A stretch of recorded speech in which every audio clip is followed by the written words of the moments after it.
Welcome to another Community Broadband Bits podcast. You know, I think I messed that up. I think I usually say episode of. I don't know. But y'all know what you're listening to. I'm Chris Mitchell at the Institute for Local Self-Reliance. I'm here with Sean Gonsalves, or as some people say, Gonsalves, or Gonsalves. Yep. You can just call me Sean G, though.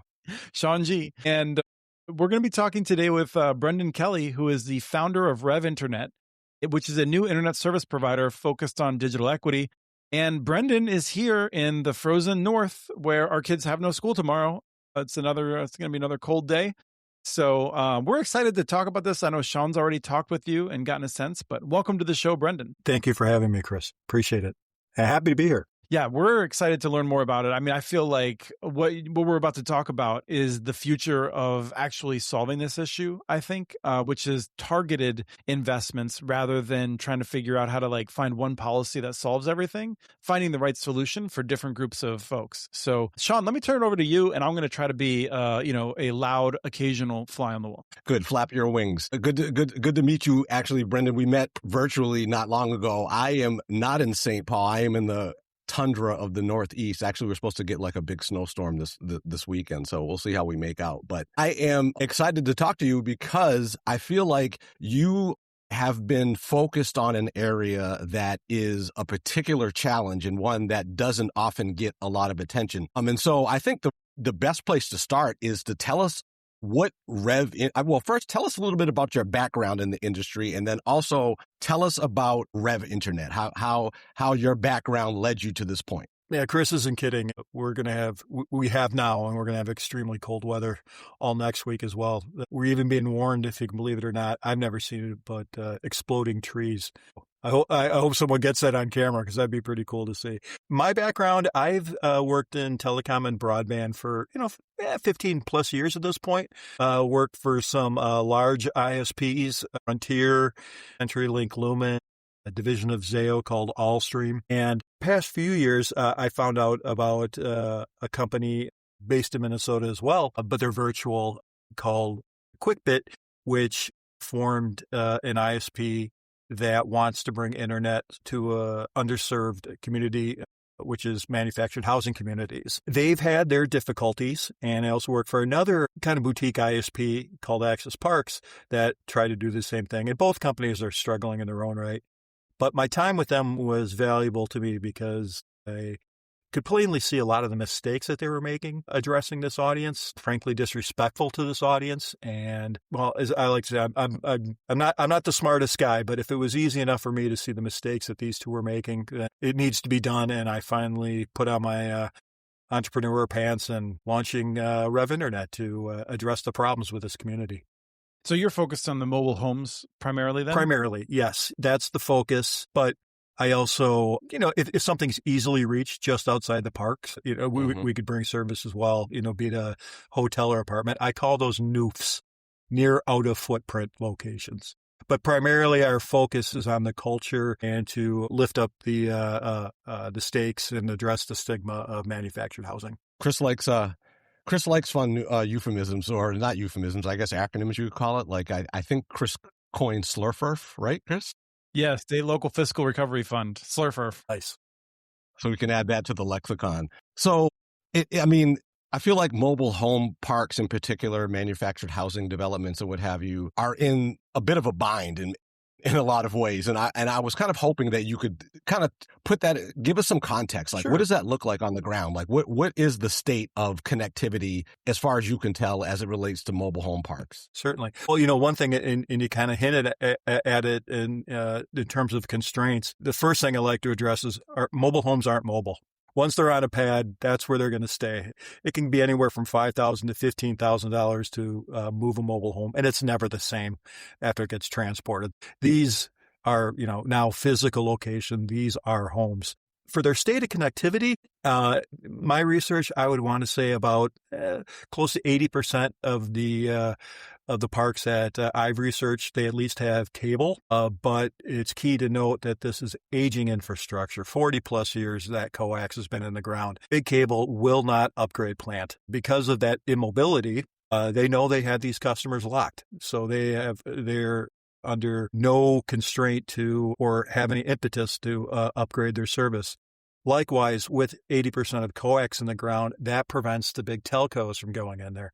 No one's going to overbuild with fiber. Even though it's a big, giant market, there's over 52,000 manufactured home communities in the country, 7 million homes in total, housing 20 million people. It'd be the country's 7th largest state if it was a state, but it's 2,000 some real small locations, and that prevents a lot of fiber deployment. So their really only choice, if they have it at all, for wired service, the prem, is coax. But then they also have fixed wireless access, like we all do now in satellite. But those are not the best alternatives, and they're expensive alternatives as well. So this is a community that's locked into poor service, poor plant, and and the powers that be know this. There's no one giving them a good choice for something better, and these are the people that deserve faster internet to upload, increase their station in life more than a lot of people. So that's what we're trying to do. Yeah. If I could just jump in for a second with local context, I'm curious. Like, there's a range of economic I don't know what I'm trying to say. Economics not the right word. There's a range of people's with different incomes coming in here, right? There's some of these parks where people are deep in poverty. I drive by a fair amount of these, as I'm doing different things around the Twin Cities. And some of them, have a lot of people that have nice cars, right? It's everyone from like working class people that have great jobs who are there to people that might be, on public assistance or things like that. It's not like everyone is struggling to make ends meet, is what I'm trying to say. That is true. Yeah, there's, in the, the southern climates, some of these, 55 plus mobile home communities, they're actually what are known as private urban districts. They actually own the land underneath the house as well. And, these are like really gorgeous retirement communities, but the vast majority are at somewhat of an economic disadvantage. So at the very least, we want the internet to be good for them, Right. Now, as you're looking to break into this market, as it were, I know in our conversation when I met you first virtually, you talked about being service agnostic. What do you mean by service agnostic? What does that mean in practice? Well, we've seen obviously the competitors. A cable company delivers internet via coax. The telco will do a fiber to the prem if possible. We're going to offer any kind of conveyance that's needed. So be it fiber to the prem would be ideal, but then we would consider a point to multi-point solution, a 5G solution, whatever gets people the choice that they need, at a fair price. That's what we're going to pursue. So it's built in a way that the farther we reach out, to very more rural areas where it might be prohibitive to do fiber right away, we will, construct another fallback. So again, it's just trying to make the process as easy as possible. So in thinking about that, like how do you think about like when you make that in making that choice about whether, what internet access technology that, you're going to deploy? How do you think about that in terms of what's most efficient or what's most workable? Like how do you think about that in making that decision? Is most pleasing to the owner of the facility, perhaps? It's a mixture of both. Absolutely. Yeah. A lot of these parks, being on private land, it ultimately is the decision of the, the park owner. And we will work with them to make the most agreeable solution. But in terms of hierarchy, we'd want to start with fiber to the prem first. If that doesn't work out, then we'll probably have a fiber spur circuit, to a head end in the park and then, beam out via RF on down, then on down the line to the conveyance. And it may be a 5G solution, which, could be respectable. It would certainly, the 5G solution is good for like a redundant system as well. And, that's another thing a lot of these parks don't have is there's not good redundancy like a site-built home will have too. So if, there's a fiber cut or something's wrong with the coax, everyone's out. So we want to ensure that doesn't happen either. And so as it relates to mobile home parks, admittedly, I am far from an expert on mobile home parks, even though growing up, like I always thought it would be really cool to live in a mobile home. I kind of still do actually in a lot of ways, but but more to the point, what is it that's unique about serving mobile home communities and what have you, as opposed to, single family housing or, MDUs? Well, in reality, there really is no difference. And, people shouldn't see it as any difference. It's just another neighborhood. That's the view people should take. And it's the, views that I hold. But what does make it unique is that private land. People may own their home, but they have to pay their lot rent fee. So they're kind of caught in that position that they own, but they don't own. So that's really kind of the big unique difference right there, is that they're still paying rent for a home. I mean, for the, slab of concrete that the home sits on. And then, they're often, not normally embedded in a regular neighborhood. They could be on the fringe of a community, maybe perhaps not in the best area, that sort of thing. So there's a sort of stigma that arises to manufactured housing living, which, frankly isn't quite fair. In our DNA at REVinternet, we recognize that there could be a stigma, and, we're going to do everything we can to, address that and alleviate it as best as possible. It sounds like what you're saying is the biggest difference is perception of the network builder in terms of the difference between a manufactured home park and a different neighborhood. That really pretty similar. It's just that we conceive of them differently. Yeah, I would say so. In terms of, physical plant in the park, I think the difference is, again, it kind of goes back to that land ownership. Over the course of decades, who knows what's under the ground? The coax got put in a long time ago. It's there. And it's fine. But in terms of overbuilding, it's just not done. One, they don't want to do it because they find that the payback, they're not going to get that, vaunted 18-month payback. So they just skip it. And when they do go in, they're often going to find a lot of problems underground. So it's better just to avoid the upgrade, which is kind of unfair too. Now, I see that you are sitting, it looks like, in the world headquarters of REVinternet. But I think I remember you mentioning, though, that you have a pretty lean and mean team. Tell us a little bit, like, who else is that you've. Sure. Well, really quickly noted that the world headquarters is my basement, and it's also our /pharmacy. My wife is a retired midwife. So we have all kinds of things in case anything goes really bad. We're almost got a little hospital you're here. Well equipped to. In the end times, you're going to be equipped to barter. Oh, yeah, absolutely. Yes. But my team is great. It's men and women I've worked with in the past that kind of the same boat as me, a little older and grayer, and kind of getting to that point in their career that, let's go out there and do something good for our community. So they've really rallied to the cause. But the chief operating officer was a colleague of mine. He was a general manager at Frontier Communication from QuickBit. Guys who were recently laid off because QuickBit is falling into a lot of trouble. Is there someone who will help with fiber procurement, knows a lot of good people.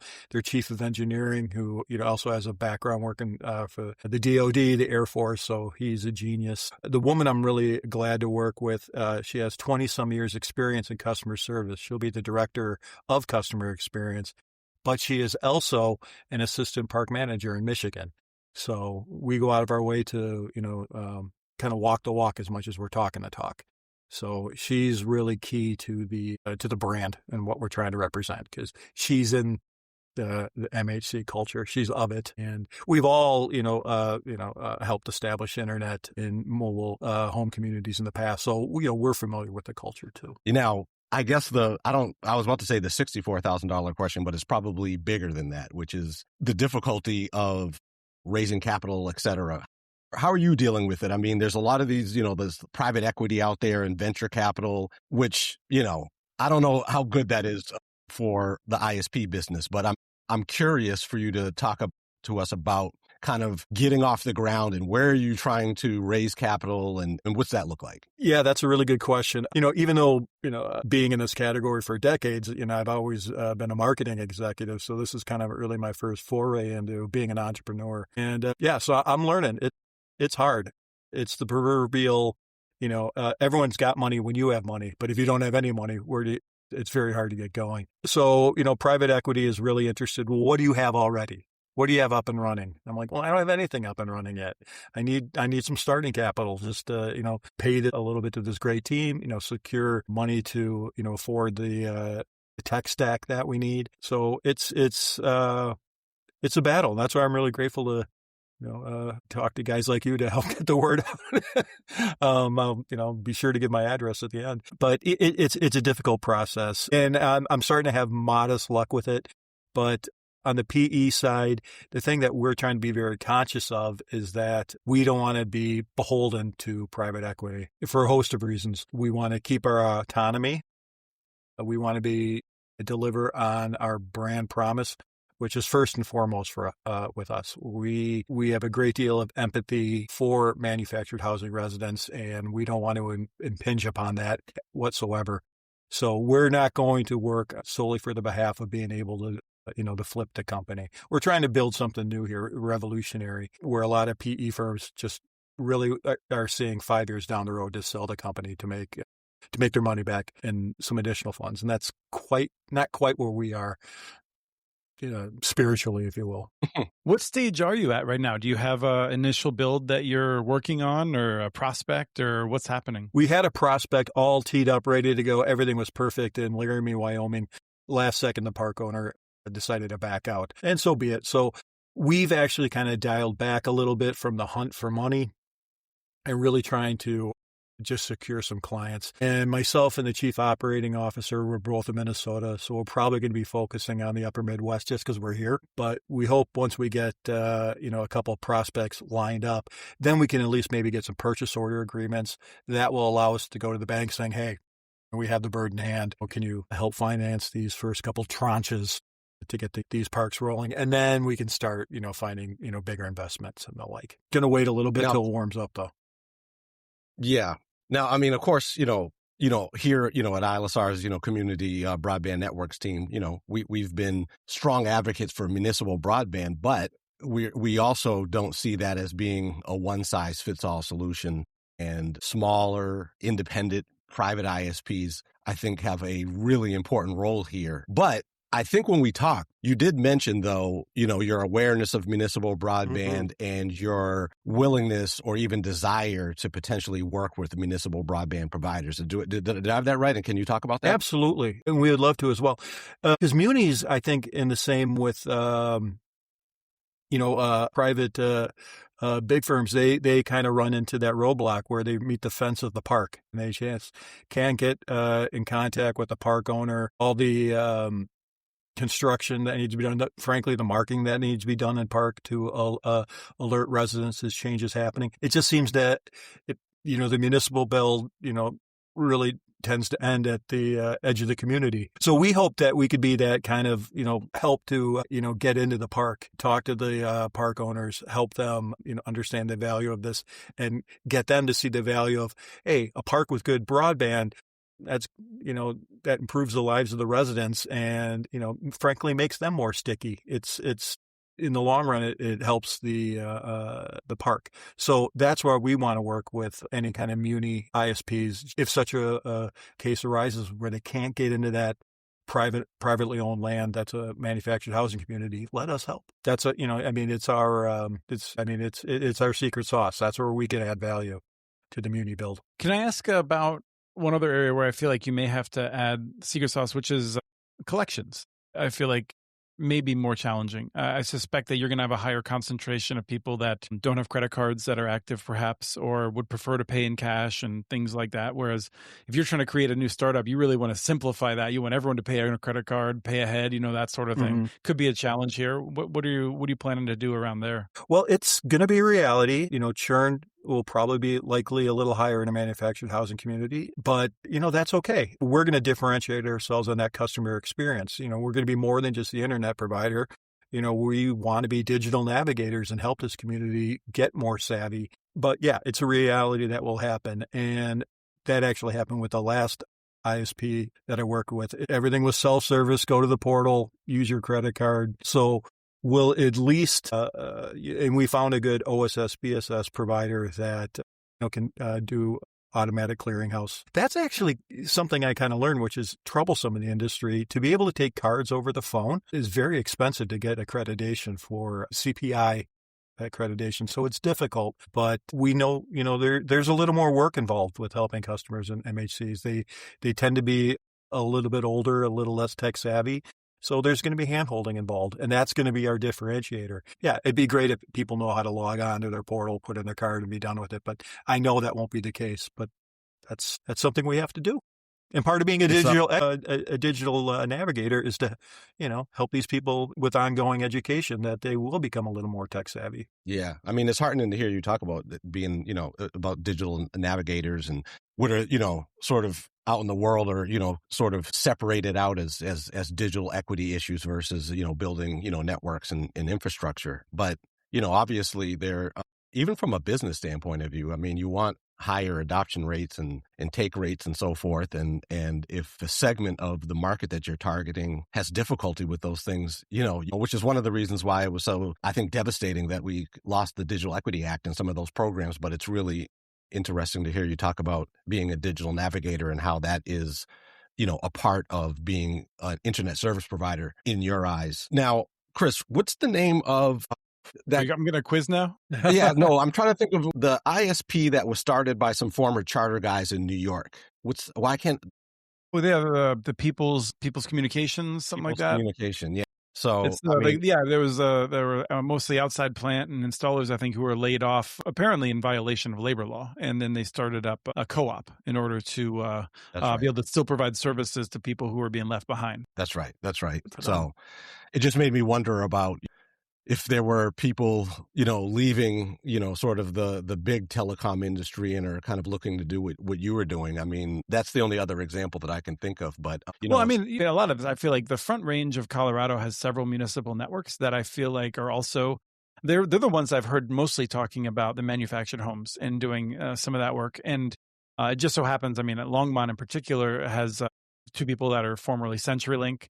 That's right. Chattanooga has several people who had learned a lot at AT&T over the years. So it's not uncommon for people to take that expertise and then bring it into this field. I'll just say that, like, I learned a lot about how the business world works through my family. My dad worked at IBM, and then as IBM kind of struggled, a lot of people who were really sharp at IBM would go off and start ancillary businesses or businesses that were related to what IBM was not doing and not taking advantage of. And so you often kind of have this spillover in these fields. And that's one of the ways that our economy hopefully is pretty vibrant. Yeah, well, I just love stories of people out there really trying to get things done and not just, pay lip service to it. And so, I mean, I know it's very, very, very difficult.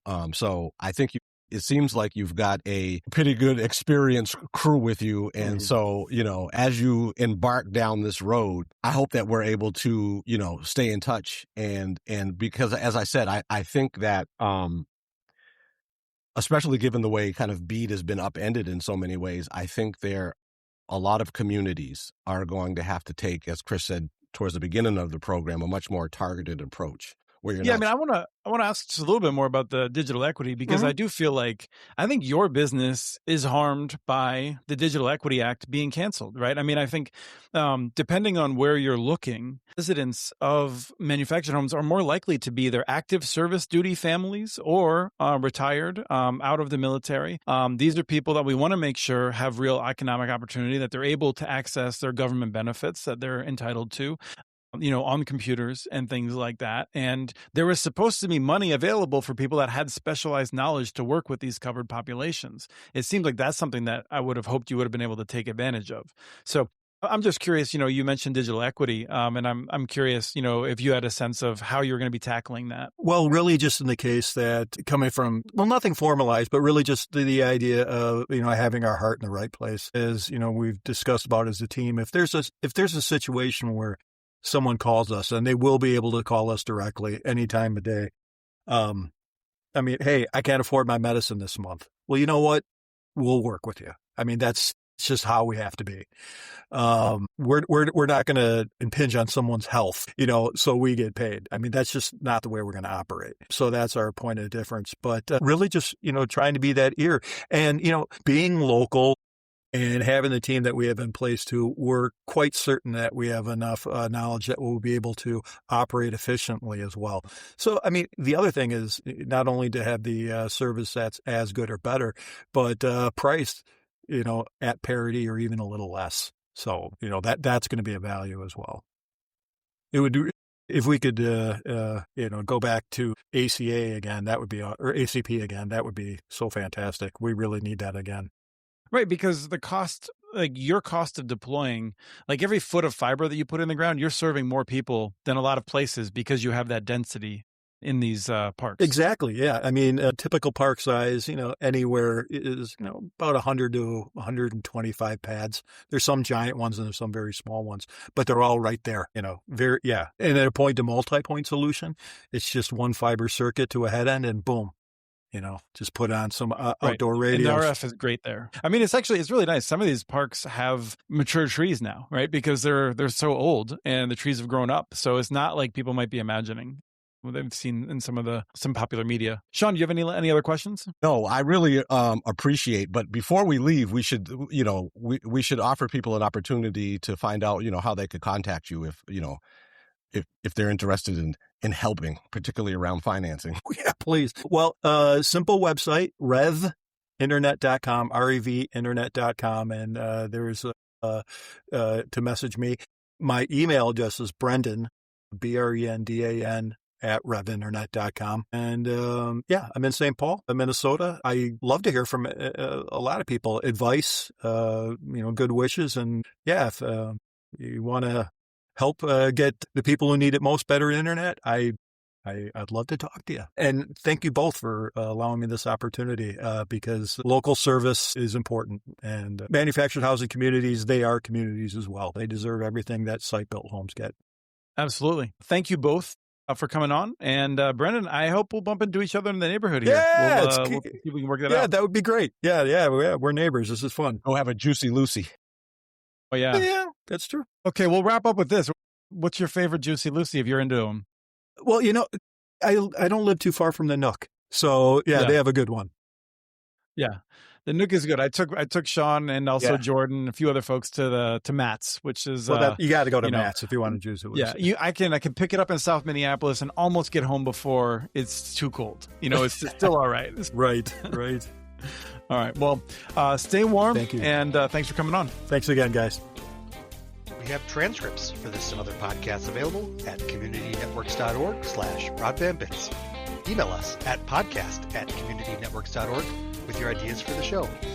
Follow Chris on Blue Sky. His handle's @SportsShotChris. Follow Community Network's stories on Blue Sky. The handle's @CommunityNet. Subscribe to this and other podcasts from ISR, including Building Local Power, Local Energy Rules, and the Composting for Community podcast. You can access them anywhere you get your podcasts. Catch the latest important research from all of our initiatives if you subscribe to our monthly newsletter at ilsr.org. While you're there, please take a moment to donate. Your support in any amount keeps us going. Thank you to Artie Hughesby for the song Warm Duck Shuffle, licensed through Creative Commons.